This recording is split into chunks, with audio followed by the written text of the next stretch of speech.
केन्द्रापड़ा जिला आली निर्वाचन मंडली रे बीजेपी पक्षरु बूथ सदस्यता अभियान आरंभ होईछि। माळपाटना स्थित शंकर मंडप परिसर में बीजेपी 3 नंबर जोन रो मंडल सभापति समेत प्रमुख कार्यकर्ता नहीं रुद्धद्वार बैठक होइतिला। उक्त बैठक रे केन्द्रापड़ा सांसद बैजयंत पंडा जोन रो समस्त मौलिक समस्यार समाधान उपरे आलोचना करथिबा देखबाकू मिलिछि। एही अवसर रे चंडियागढ़ी माळपाटना ठारे थिबा भातु आबट आश्रम परिसर रे केन्द्रापड़ा सांसद बैजयंत पंडा उपस्थित होई बीजेपी दल रे आदर्श अनुप्राणित किछि व्यक्ति को दलर नूतन सदस्यता कराइथिले। एही कार्यक्रम रे जिला सभापति किशोर पंडा, उपसभापति कृष्णचंद्र पंडा समेत दलर अनेक छाम संगठक उपस्थित थिले। आज आमर यशस्वी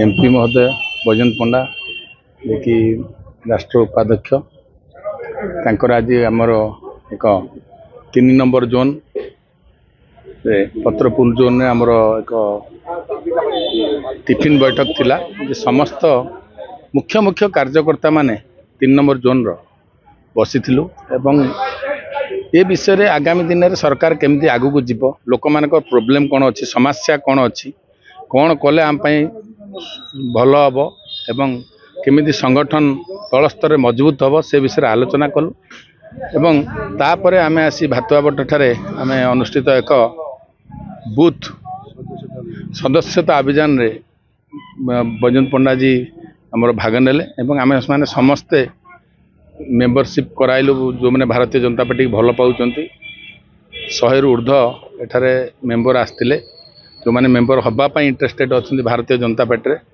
में सदस्यता अभियान आम कर अन्य काम बैजयंत बाबू गले। तेणु मु धन्यवाद जनाऊँगी मूल्यवान समय आली निर्वाचन मंडली देते प्रथम सदस्यता आली निर्वाचन मंडली आरंभ होती। तेणु बहुत बहुत धन्यवाद मुझे जनाऊँ। आलीरू संबित नायक रिपोर्ट A1 ओडिशा।